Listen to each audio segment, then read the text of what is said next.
Kevin Costner's marriage seemed to be flawless. 18 years with Christine Baumgardner, 3 lovely kids, and a huge ranch in Colorado. But everything changed in February 2023. Christine found something in Kevin's car that made her want to get a divorce 2 months later. It wasn't the number of another woman. It wasn't invoices for gambling. Something much worse came to light that showed a secret Kevin had kept for years. The things she found in the car seat explain why she wanted $248,000 a month in child support and why she wouldn't explain her behavior in court. Kevin Costner was born on January 18, 1955, in Linwood, California. He was the youngest of 3 sons. Even though one of his siblings died at infancy, the loss persisted in the house like a quiet shadow. William and Sharon, his parents, worked hard to keep the lights on. William worked with wires for a living and progressively worked his way up to a career in utilities. Sharon worked as a welfare worker to support families. The family was usually short on money, and they had to move every time William's profession required it. During the late 1950s and early 1960s, Kevin moved to cities like Compton, where the streets were rough and genuine fights happened all the time. He was short, at 5 feet 2 inches for most of his early teens, and bullies noticed. He felt like he had to start over every time he transferred schools since he never stayed long enough to put down roots. He was raised in a strict Baptist home and was of German, Irish, Scottish, Welsh, and Cherokee descent, but he largely had to deal with instability. He went to Cababrio Middle School and then Villa Park High, where he felt invisible in the hallways. He chose football and chorus because they were places where he could stand without sinking. He viewed the movie How the West Was Won when he was 7. And those wide-open worlds affected him more than anything else in his own life. He dreamed about leaving Compton on a horse and starting a new life. He even observed real fist fights on his street that looked like they were from a movie. And those times started to shape the serious roles he would portray later on, even though he didn't talk about them much. He still felt like he was striving to catch up to everyone else when he got at Villa Park High School. 5 feet 2 inches, bashful, and not sure. He composed short poems about feeling lost and hid them where no one could see them. Other kids recovered their confidence. He kept going from Compton to Orange County, then to Ventura and Visalia. Not staying anyplace long enough to call it home. He played baseball and marched in the band at Mount Whitney High. Then he went back to Villa Park, where he graduated in 1973. He was neither the best student or the best athlete, but he had a quiet determination that no one else around him understood. It was a blend of inventiveness and survival. He went to California State University, Fullerton, and chose marketing because it seemed safe. But in 1975, when he arrived on a plane, everything changed as he sat next to Richard Burton. Burton didn't say much, but what he did say was important. He told Kevin that there was something in him that could work on a screen. That one talk opened a door in Kevin's thoughts. He joined a small theater club even though he had never acted before. He managed to fit in lessons and rehearsals for the stage, and he finally graduated in 1978 with a degree in business. Acting had already taken over his mind, but he didn't get his first paying job until 1981, when he worked on Sizzle Beach USA and made $250 for weeks of shooting. He wasn't on screen for very long, but it was enough to make him think he could stay in Hollywood if he could find a way to stay alive long enough. In 1978, when he was 23, he married Cindy Silva, the girl he had been dating since college. They had a daughter named Annie in 1984, but the first few years were hard. Kevin took any small acting jobs he could get, such playing a trucker in Night Shift in 1982, because acting didn't pay the rent. He worked backstage, handled the lights, and helped build the sets. Anything that made money. Cindy had to carry more than she should have because the money never went very far. Kevin never gave up, though. He got better with every minor part he played, and with time he was turned down. He was turned down dozens of times, even after he cropped his hair for an audition and still didn't get the part. But he kept going. He acted in films like Chasing Dreams in 1982 and Table for Five in 1983, where he played little parts but nonetheless felt authentic because he made them up and added little things that made them human. People began to notice how he acted like a regular person, like someone you may know in real life. Even when the parts were small, this honesty made him stand out. Then came one of the strangest things that happened to him in his early career. He tried out for The Bodyguard in 1983, long before the movie came out in 1992. There was a drowning scenario in the audition, but something went awry. An actress started to fall under, and Kevin had to really dive in and pull her out. It was almost deadly. That day taught him how hazardous the business could be, but it also made him more motivated. Nothing was going to scare him away from the dream he was chasing. After years of little parts and bad auditions, he started a production company with pals in 1985. They didn't have much money, but they wanted to be in charge. Kevin wanted to make westerns like the ones he watched as a boy. He stayed up late at night dreaming about the stories he would one day direct. That ambition and his perseverance kept him going while others gave up. In 1987, everything changed. Kevin Costner soared up like a rocket that year. The first group was the Untouchables. He played Al Capone against Robert De Niro's Eliot Ness. And the movie's $20 million budget gave Kevin $3 million right away. It was strange for someone who was yet so new. The shoot was perilous, especially the scene where the train blew up and burned a lot of extras. Kevin got angry because there wasn't enough safety and almost quit the project. But things changed when the movie made $16 million around the world. People now knew who Kevin Costner was. That year, No Way Out came out in theaters. The thriller cost $15 million to film and made $35.5 million in the US, which is nearly $102 million now. The surprising finale shocked the crowd and helped Kevin stay at the top. But the shoot was hard. Kevin and Gene Hackman fought more than once. The director had to come in and intervene because their fights were getting so hot that they were about to explode. Kevin had two big successes in a row by the end of 1987, and Hollywood had to take him seriously. Kevin played Crash Davis in Bull Durham in 1988. The movie cost $8 million to make and made $50.8 million. His attractiveness on screen, especially when he was with Susan Sarandon, made the movie a classic. People didn't aware that a lot of Kevin's renowned remarks, like the famous "I believe in the soul" speech, were made up on the spot. He finally showed the world what he could do when he followed his gut. Field of Dreams came out in 1989. Everyone thought it was unusual to build a baseball pitch for ghosts. Kevin, on the other hand, did. The movie cost $15 million to make. But when the finale didn't work, the studio wouldn't pay for reshoots, so Kevin did it himself. The movie first was out in just 22 theaters, and it made only $531,346 in its first week. But the news spread quickly. It quickly grew to $84 million around the world. That movie made him more than just a star. It turned him into a sign of hope and faith. He got a star on the Hollywood Walk of Fame that same year. There were cameras flashing, people cheering, and his face was all over the place. But the light at home was fading. His marriage to Cindy was falling apart. They had 3 kids together, but neither of them could handle the fame. People started to talk about distance and cheating. Their marriage ended in 1994, and Cindy got a settlement that was said to be approximately $80 million, which was one of the biggest at the time. It looked like Kevin Costner was carrying the whole decade on his shoulders when he stepped into the 90s. In 1990, he made Dances with Wolves, a movie he believed in so strongly that he poured $3 million of his own money into the $19 million budget. People thought he was foolish for putting his career on the line for a 3-hour western about a lonely Union lieutenant who makes friends with a Lakota Sioux. He pushed forward nonetheless. Filming lasted across 5 months on chilly South Dakota plains where blizzards froze cameras and crew hands stiffened in the wind.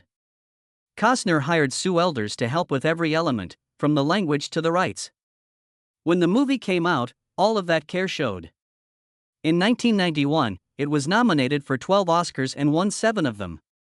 Costner won Best Picture and Best Director, making him only the second person ever to win both for a first film, following Orson Welles. The movie made $424 million throughout the world and revolutionized how Hollywood saw stories about Native Americans. It also revolutionized Costner's life and made him the man who could achieve anything. That wave that was rising took others with it. Before the movie, most people didn't know who Graham Greene was, even though he played Kicking Bird. Costner wanted authentic Native American actors, therefore Greene landed the part. He got an Oscar nomination for his performance, but getting there was hard. A real buffalo stampede went wrong on set and hurt some staff members. The ruckus almost stopped filming and cost the already tight budget even more money. Costner didn't want to utilize any trickery or effects. He wanted actual buffalo if a situation needed them.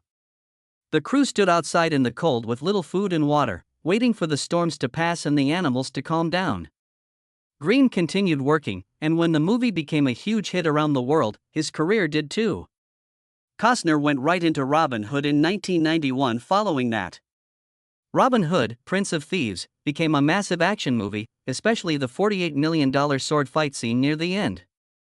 Costner spent weeks practicing archery, so much so that an arrow flew off mark and hit a crew member during a scene, hurting them and stopping production.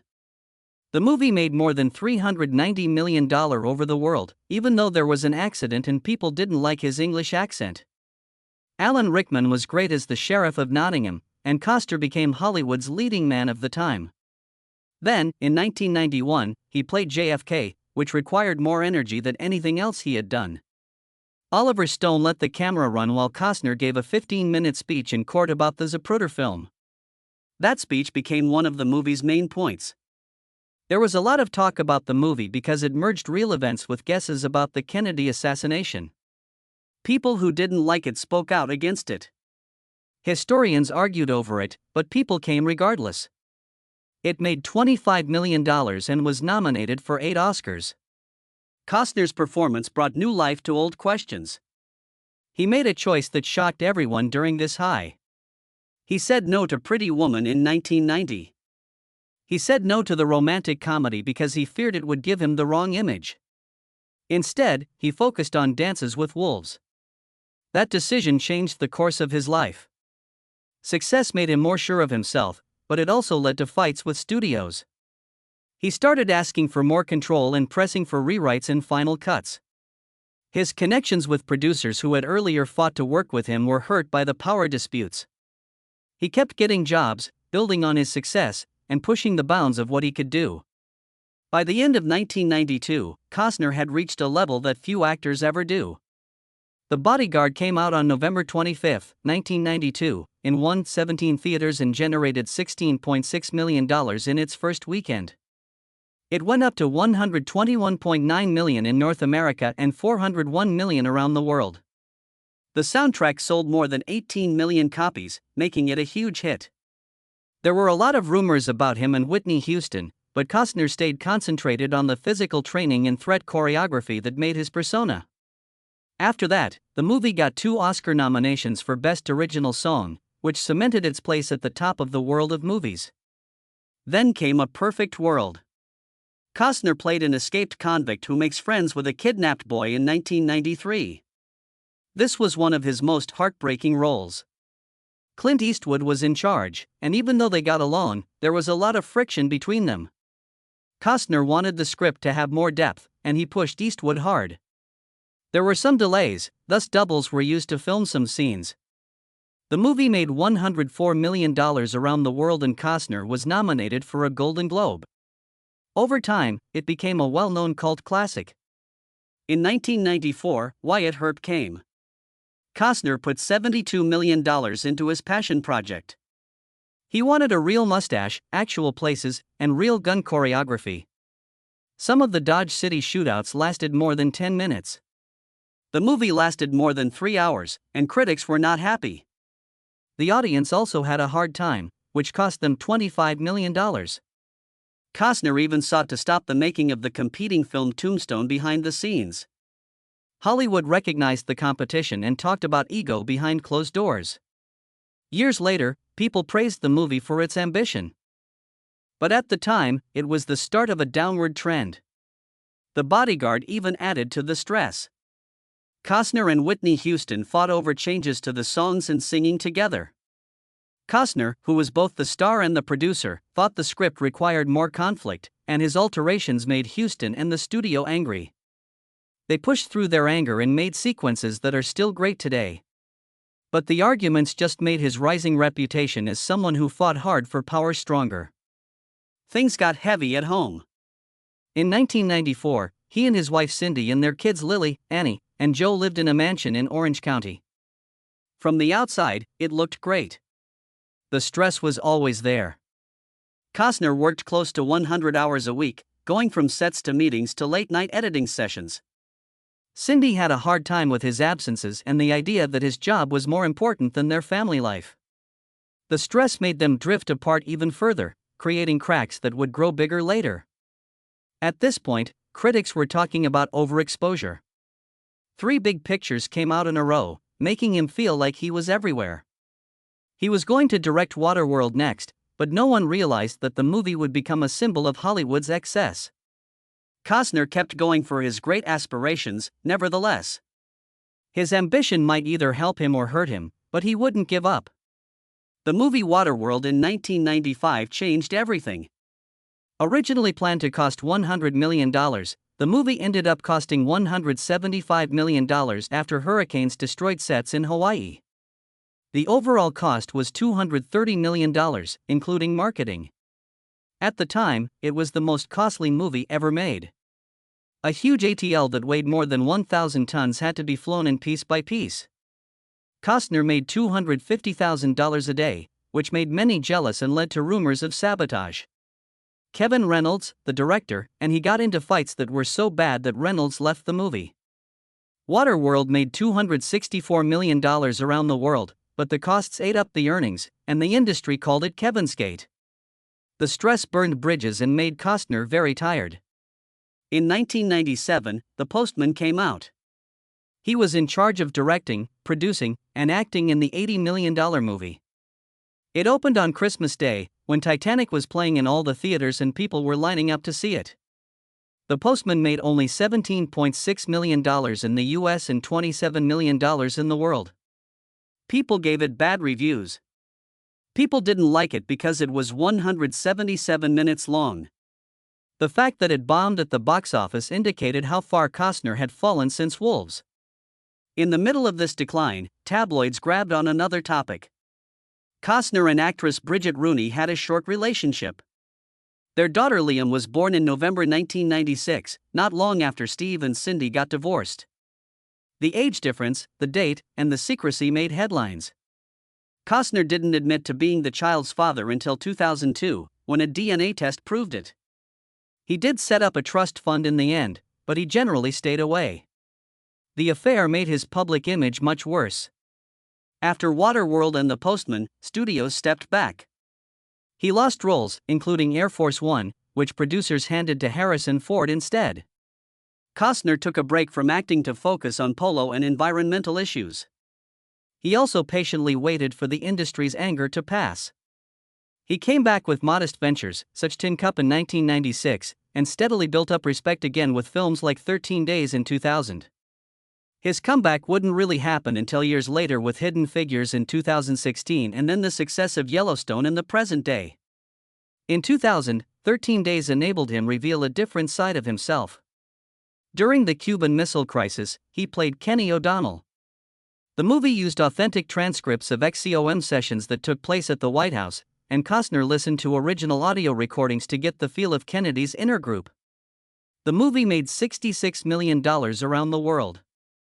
Not big, but strong enough to make people believe in his acting skills again. He got back behind the camera in 2003 for Open Range. He filmed with Robert Duvall in Canada on the Stoney Indian Reservation. Real cows ran by the crew in a stampede. Every day on site was affected by mud, rain, and weather that changed quickly.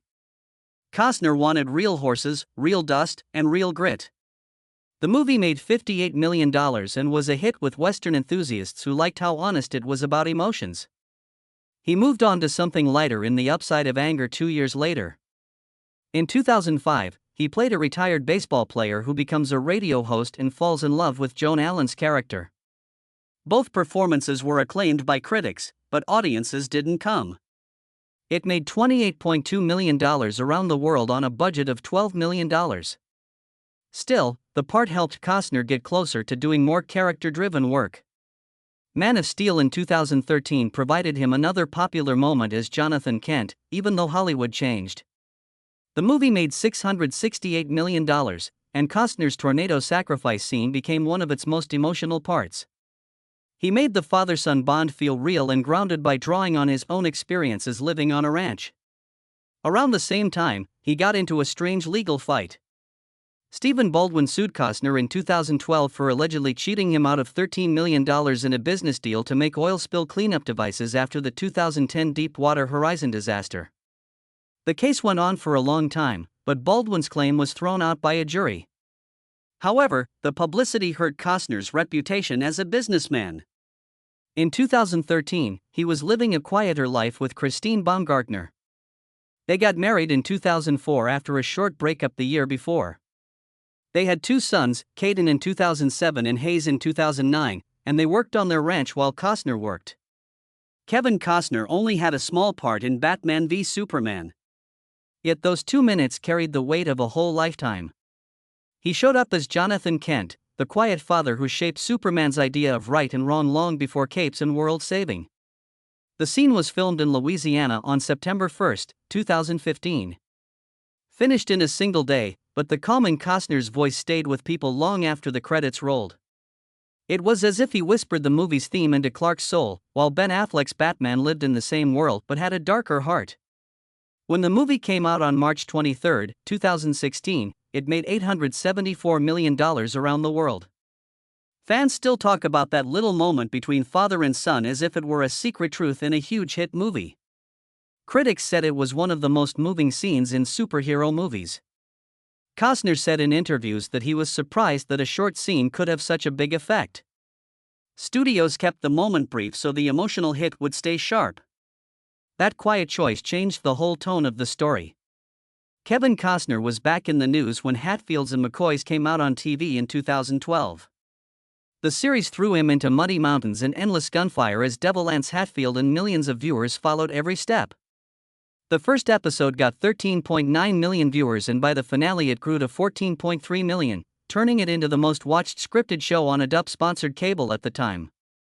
Costner was 57 then, but still doing most of his own stunts, including long, brutal fight scenes that soaked him in mud for up to 12 hours a day. The production cost $20 million, and NBC earned about $8 million in ad fees. But the real payoff came when it swept the Emmys with 4 wins, including lead actor for Costner. Behind the scenes, cast members laughed about sinking into mud pits between takes. Yet Costner later admitted that the physical toll was heavy. Still, the audience numbers and awards made every exhausting moment feel worth it for him and for the History Channel, which had never seen anything like it. Yellowstone flipped Costner's life again, starting in 2018, turning him into the modern face of Western storytelling. For 5 seasons, he carried John Dutton across Montana's endless landscapes while performing his own horse riding scenes at age 68. The show exploded so fast that his salary climbed to $1.3 million an episode, giving him $18.2 million for season 5 alone. Then everything fell apart. In 2023, he asked for $12 million for the second half of season 5, but the studio pushed back with pay cut suggestions and creative disagreements. Tension grew until Costner said he would probably go to court if the deal was not honored. Production stagnated, the conclusion was postponed, and suddenly this great show cracked in the middle of its success. With a $15 million budget per episode, Costner's salary had become a giant weight in the negotiations. When the contract ended in 2024, fans were stunned. Trade magazines confirmed every number and every bit of behind-the-scenes conflict, turning his exit into one of the biggest television breakups of the decade. Then came Horizon, the dream he had carried since 1988. No studio wanted the version he believed in. Not even when they offered deals that came in about $5 million short of what he needed. He did something that no one thought he would do. He took $38 million from his own pocket and mortgaged his land to help build a $100 million 4-part epic. The first chapter premiered at Cannes on May 19, 2024, and all the risks sat on his shoulders. When the domestic box office opened with only $12 million, disappointment hit hard. Critics said the film had ambition but dragged in places, though some praised the emotional sweep. Warner Brothers released the first 2 chapters, but the last 2 remain unfunded. People compared this moment to Waterworld, a ghost that always follows Costner. Yet he insists Horizon will continue. Even if he is carry it alone, he insists he will finish what he started. In 2025, everything grew heavier when stunt double Devin Labella filed a complaint accusing Costner and his firm of pushing her into an unscripted attack scene during the filming of Horizon Chapter 2 on May 2, 2023. She said there was no intimacy coordinator present. No warning, and that she felt trapped and ashamed. Costner's team denied everything, calling the claims false and personal. The courts refused to dismiss the lawsuit in October 2025 and allowed it to move forward. The union eventually acknowledged that safety rules were broken and Labella was not rehired. News outlets ran with every detail, turning the set of Horizon into a battleground of statements and counterstatements. Labella called for a public apology and safety changes, and the case continues to go through the courts. Costner's personal life has always been equally as spectacular. He married Cindy Silva in 1978, and they spent 16 years together producing 3 children, Annie in 1984, Lily in 1986, and Joe in 1988. Their marriage looked stable until 1994 when allegations of an affair blew everything apart. What occurred next was much more explosive. Bridget Rooney revealed in 1996 that Costner was the father of her baby Liam. Costner disputed it at first, but the DNA test proved it. He had not told Cindy about Liam until the test came back, and the revelation generated a legal storm. He paid a reported $15 million settlement to avoid a long legal struggle, and the public saw through the peaceful family image he used to have. He met Christine Baumgartner at a charity event in 1998. They broke up for a short time in 2002 because she wanted kids and he already had 4. They reconciled and married in 2004 on his estate in Aspen. They have 3 additional children, Hayden in 2007, Hayes in 2009, and Grace in 2010. From the outside, their life looked calm, with polo games and ranch get-togethers. But the protracted shoots for Yellowstone put a lot of stress on everyone behind the scenes. Later court filings showed that therapy sessions and emotional distance couldn't be fixed by money. Even though they were worth about $145 million, their troubles kept getting worse. Costner eventually had 7 children, though for years fans only knew about 5. Liam, who was born in 1996, was kept a secret until the DNA test made the truth public. There were reports of a brief connection in the 1990s with Naomi Arian as well. Another scenario he kept quiet for a long time. As his reputation increased, he managed to hide portions of his home life until courts and paperwork pushed them into the open. These stories demonstrated how complicated celebrity families can be. When privacy and the law conflict, the same affluence that once protected him later revealed every part of his life. Baumgartner's handbag collection, worth more than $100,000, came up in court documents during his divorce. The reports listed the ranch's costs, the luxurious residences, and everything they had bought together. Baumgartner felt he was not contributing fairly and he claimed her spending was out of control. The divorce turned into a media circus, with court filings revealing their purchases like goods on display. It reminded people that even families surrounded by money can shatter in horrible ways if a marriage breaks. On May 1, 2023, things blew up in public when Baumgartner filed for divorce after 18 years of marriage and said they had been separated since April 11. Everyone was astonished to see that she had used joint funds to buy a Porsche Cayenne valued more than $100,000 in February 2023. Costner's team said this was the first clue that she was getting ready for the divorce. She wouldn't say why she bought it. As soon as the filing touched the court, news organizations started looking into every little thing. The tiniest financial move suddenly seemed like part of a secret strategy. It made a personal heartbreak into a story that made the news. The child support fight pulled all of this even more into public view. Costner offered $63.29 monthly, but Baumgartner requested $248,000.